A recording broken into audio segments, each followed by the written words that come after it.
Կինը դիմել է հետազոտության, կատարվել է մամոգրաֆիկ հետազոտություն։ Մամոգրաֆիկ պատկերը այդքան էլ հստակ չէ,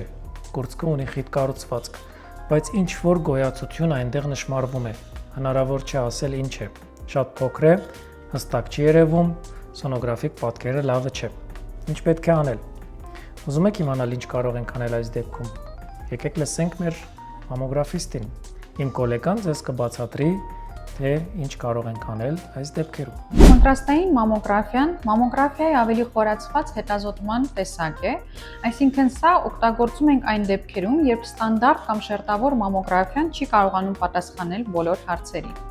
Այս հետազոտության համար օգտագործում ենք յոդ պարունակող կոնտրաստանյութ, որը ներերակային ճանապարհով ներարկելով բուժառուին, արդեն 10 րոպեների ընթացքում ունենում ենք պատրաստ նկարներ։ Հետազոտությունը անցավ է, տևողությունը կարճ է։ Հակացություններից են հղիություն, կերակրող մայրերը,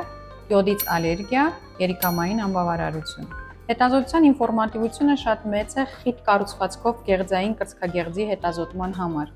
Այն օգնում է մեզ խուսափել մի շարք ավելորդ բիոպսիաներից։